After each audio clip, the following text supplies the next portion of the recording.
So I got another download about pleasure. We live in a world of pleasure and chasing pleasure constantly. And what does that look like? And I'm just going to give you my experience from my life. What did chasing pleasure was? It was basically, always trying to figure out what made me happy and doing the things, like always kind of getting, another way to say it would be like getting a dopamine fix. So it was like, if I liked mountain biking, then I wanted to go out and find the nicest mountain bike. And I was constantly, there was always like this ache to constantly need pleasure seeking in every moment. And just to be honest, my dreams and my or what I dreamed to be the reality of things was that if I ever had enough money, basically I could then just buy up all the pleasures that I could possibly have, and that would make life fulfilling. And I'm somebody that's been single for a long time, and I have read thousands and thousands of profiles, because not only was it to see if I was a match for people, but I'm also extremely curious about what happens in people's lives. And I can say that by far, by reading those messages, it's pleasure seeking. And then they were looking for somebody else that was compatible with the pleasure that all these pleasure activities that people had. And I was the same way. I like to put on that. I like to hike, and I like to do this. I like to travel. I like to do this.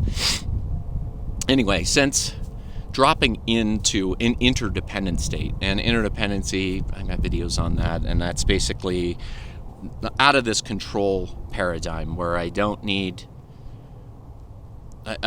to think about myself over other people, or think of other people over myself. So I'm not a codependent, and I'm not a narcissist. I'm even.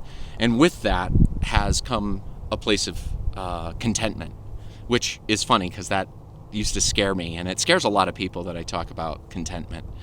But I wanted to share with you this experience of being able to, instead of seeking pleasure, because the analogy I would use is when I was seeking pleasure, I was always going to find beauty. So I'll take it into the realm of, hiking, art, or, my fascination with the other gender, beauty seeking, and when I was in the faster pace of needing to get to pleasure seek, to always make sure that there was another, that was going to have another pleasurable experience on the horizon very quickly. I was always just kind of nibbling at the beauty that was in front of me, and it was really transient. It would just come in and out, coming in and out, coming in and out, coming in and out. And as I began to float into contentment and more of the subtle body and then the nuanced world, and not needing to, I don't need to go travel in order to make me happy. I'm content if I'm in. I would still want to travel. I just don't have to anymore. I don't have that neediness behind it. But what I found is that when I was at that lower level, when I was in that control complex and the pleasure seeking at the same time, what you have to do is that you have to play the game. You're constantly playing the game in order to seek your next bit of pleasure. So in dating, it was like, okay, well, I gotta learn to say the right things in order to get what I want, because when I get what I want, I get to have that little, I got myself another nibble off of beauty. I get the, I get the date with a woman. I get a kiss out of the woman. Maybe I have a sexual experience with a woman. And that's a constant battle. It's a constant rat race. People talk about the rat race of getting money, but the pleasure seeking is also part of that rat race. And what's happened to me since is that things move slower in my world. So if I have an experience with a woman, it's much more now, much more than it was. I've always been kind of more than just appearance, but I can say that that's even gone more to I have to have an experience at a deeper level, like a moment of trust and faith between two people, be one way to say it.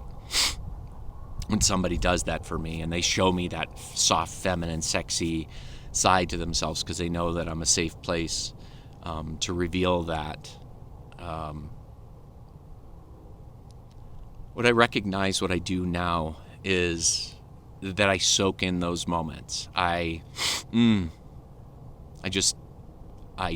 instead of just nibbling at beauty, I digest it.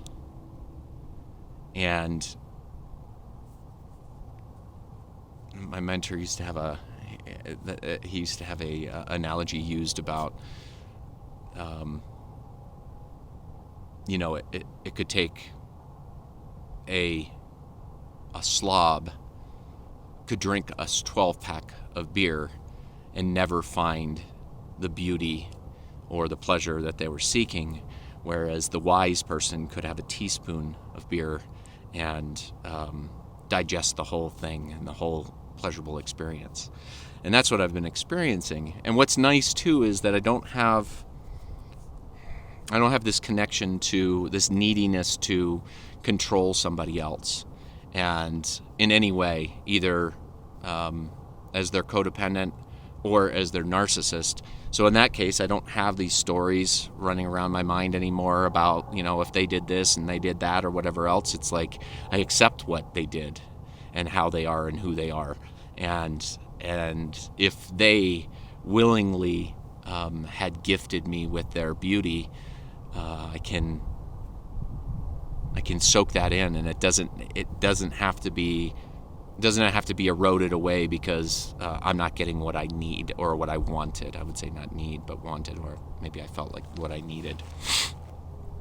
And so that was just another nugget from that I thought was really relative to this journey of becoming an interdependent and the pleasure or the profundity of the experience of digesting beauty rather than needing to constantly seek it out and